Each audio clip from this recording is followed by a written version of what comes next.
ano yung latest? Ay, hali ka dito. Alam mo ba, anak ni Alex Sisi, Diyos ko, napaka-gastador. Alam mo ba, nakita ko siya. Like yung Lunes hanggang Biyernes, may dalang shopping bag. Talaga ba? Na-confirm ng Correspondence Theory of Truth. Ay, mga kabataan talaga ngayon. Ha? Anong correspondence theory na siya naman pakinggan? Ito na nga, nabasa ko sa libro ni Paring Acuña. Sabi niya, true lalo daw ang statements natin kapag umaakmato sa external reality. Talaga ba? Ang mga marites ngayon nagfa-fact check na? Sige nga, let's break this chika down. Pasok nga ba ito sa sinasabi ninyong correspondence theory? Ay, narinig mo yun, Mars? Uy, baka si Alex Sisi nakikinig. Hello, Pilosopiya ang pangalan ko.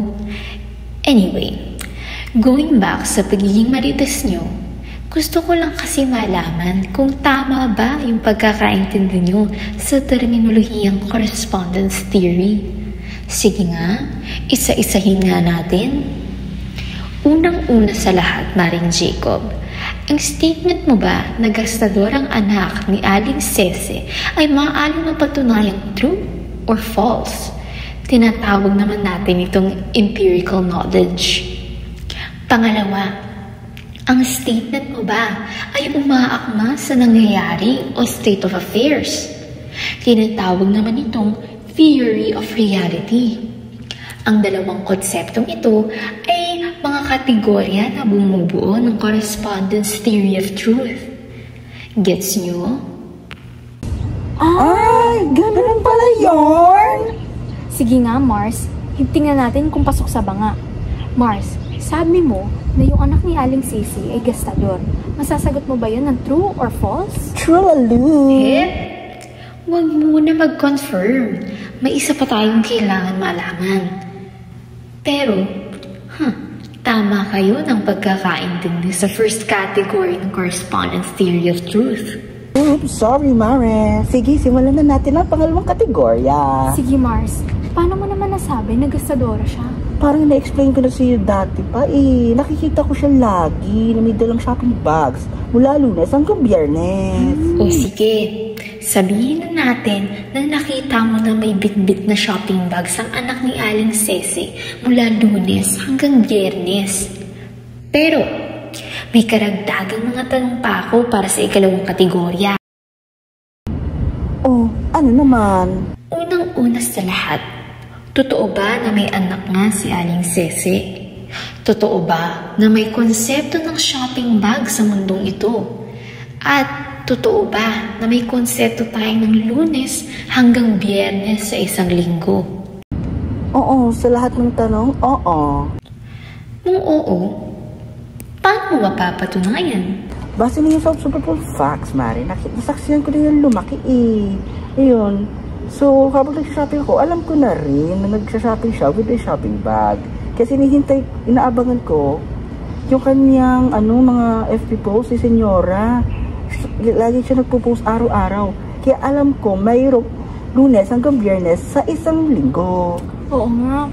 Nakita ko nga may post si Senyora. 3 days na lang, Friday na. Ba, very good mga marites. In fairness may mga perks din pala ang pagiging marites.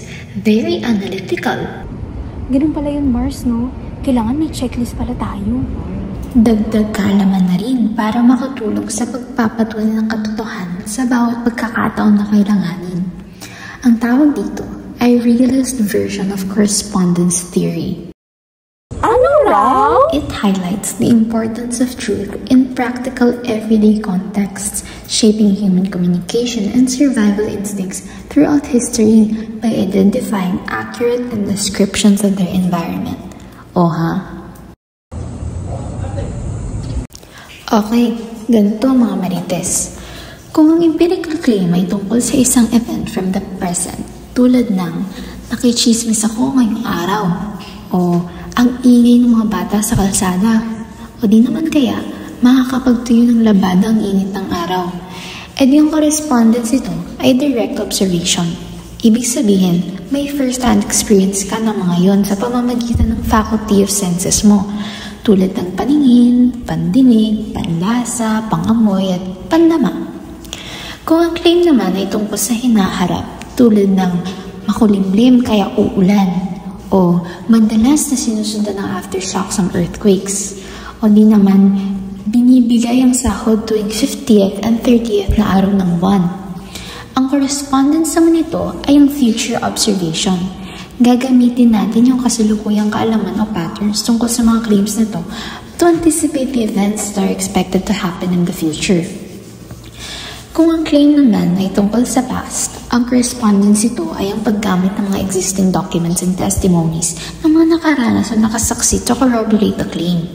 Halimbawa, ayon sa dyaryo, noong 1999 ang pinakamababang passing rate ng bar examinations. Isa pang halimbawa ay libo-libo sa aming kababayan ay namatay, nawalan ng tahanan at nagutom dahil sa Typhoon Yolanda, isang testimonya ng isang survivor. At kung ang claim ay empirical generalization, ang correspondence ito ang ebidensya mula sa representative sample ng populasyon. Halimbawa, karamihan sa mga Pilipino ay mas nasasarapan sa lutong ulam kaysa sa fast food. Isa pang halimbawa, halos lahat ng mag-aaral ngayon ay umaasa sa AI upang matuto. O ayan, alalahanin ng mga yan para accurate ang mga pagpapatunay na isasagawa nyo sa mga maririnig ng balita kila Mari at Pare ha. Ay, may ganun pala. O, isang huling karagdagan sa kaalaman nyo ha. Kung mauto pa kayo sa mga chismis ng iba nito. Okay, mayroong tayong verification by intersubjective consensus. Ito ay claims tulad ng stealing is wrong, which reflects a shared agreement among people about moral values.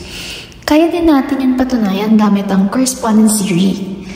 Ganito, kapag tinanggap mo ang claim na to, ibig sabihin naniniwala ka na it is supported by a strong consensus among people.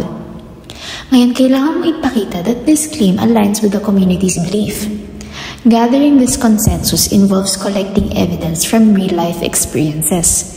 Kung ang paniniwala na mali ang pagnanakaw ay tumutugma sa moral values ng community, it indicates that this consensus has been established as a moral value.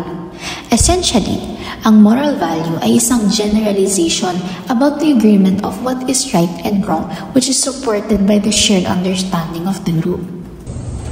Ah, ang lalim pala, Mare. Oo nga eh. Hindi lang yon. Kung tinanggap natin yung claim na mali ang pagnanakaw, kailangan mo rin tanggapin yung prescription na ang hindi pagnakaw ay ang dapat na gawin.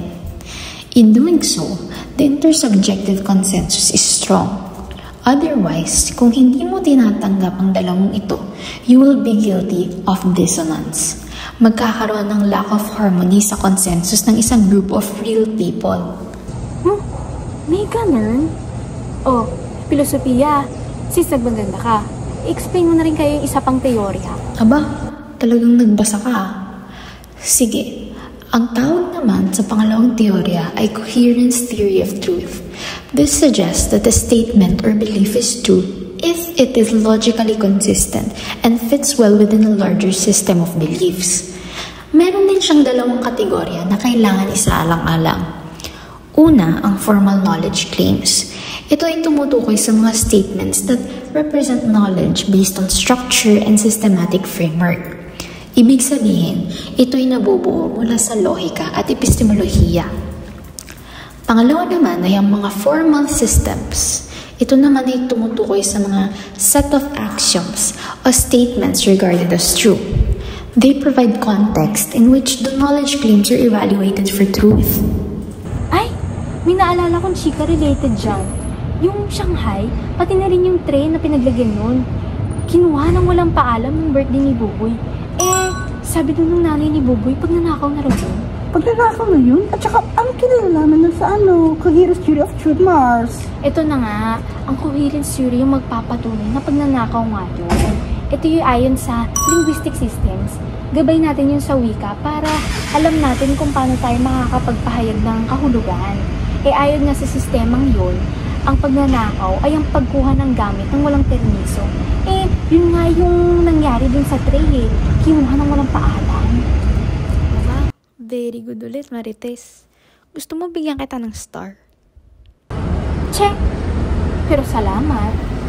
Natutunan niyo na ang correspondence and coherence theory. Pero alam niyo ba kung ano ang mga ito? Ang tawag sa kanila ay theories of truth. They are relational terms. Ibig sabihin nun ay nag-uugnay sila ng dalawang philosophical categories. Iyon ang mga nabanggit natin kanina. Grabe naman, Mars. In fairness, ang dami ko natutunan kay Madam Filosofia. Oo nga eh. Kaso masakit sa bangs. Tsaka parang nagutom ako dun. Kailangan ko na nga atang lutuin yung pinamili ko. O siya, mabuti naman na may nalaman din kayong matino. Mabuti na lang talaga na narito ako. Hay nako. Mema ka. Sige na nga, mauuna na nga ako. Magpapaalam na rin ako. Hanggang sa muli mga Marites. Wala na ba siya? Wala na nga ata, Mars. Sige, takits muna. Medyo kakaiba yung naranasan natin. Sige, paalam na. Itutuloy din ang aking ba?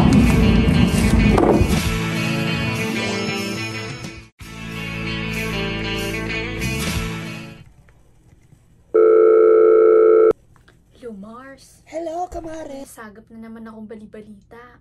Uy, mukhang mainit-init pa yan Ito nga. Nakausap ko yung kapitbahay natin. Yung kumare ni Kumpare Acuña, naalala mo? Ang sabi daw sa kanya, ang isang individual ay committed sa isang obligasyon. Maging critical thinker. Ay, critical thinkers? Parang hirap naman nun, Mars. Hindi. Iisa lang namang daw ang dapat nating gawin. Tamo, I quote, "Never accept the truth of any statement or beliefs unless there's adequate evidence for it." So, ang sinasabi mo, pag kulang sila ng ebidensya, ang pwede nating gawin ay itanggi ang kanilang paniniwala at paghatol? Tumpak, Mars. Ang tawag daw doon ay healthy skepticism. Nakakabawas daw ng kulubot sa mukha yun. Ay, ganun pala yun? Oo. Pero, may epistemic distinctions raw 3. Una, ang the known. Ito yung mga konsepto na naiintindihan at katanggap-tanggap. Pangalawa naman, ang the knowable. Ito yung mga extrapolations o inaasahan na pangyayari o kaalaman mula sa known. Mayroon silang potensyal na maging accessible sa pag-unawa natin. Pangatlo, yung unknowable. Ito yung mga konsepto na hindi na comprehensible sa atin. Sila naman yung mga knowledge claims na in principle wala namang ebidensya na sumusuporta. Ang tawag naman doon ay ang pagiging unprovable. So, parang yung konsepto ng, impyerno at langit? Oo, Mars. Meron din namang provable knowledge claims. Ito naman yung mga ebidensyang nabubuo na either in principle or in fact upang sumuporta. Paano naman kung in principle lang ang pwedeng mapatunayan ang isang ebidensya? Ibig sabihin naman daw nun, hypothetically lang mabubuo ang ebidensya. Hindi in fact. Basta, alalahan mo yung 3 distinctions para magabayan ka tuwing nakakarinig ka ng mga balibalita. Makakaiwas ka sa mga haka-haka at chismis na baka mademanda pa tayo. Ay naku, Mars, tama ka. Basta tandaan lang natin ang sabi ni Kumpare Acuña. Oo, Mars. Magiging critical at independent thinkers daw tayo. Tandaan mo, nakakabawas ng kulubot sa mukha yun. Hay, mabuti naman. O sige, salamat sa chika. Babush muna. Sige, Mars. Babush. Takit sa bingo mamaya.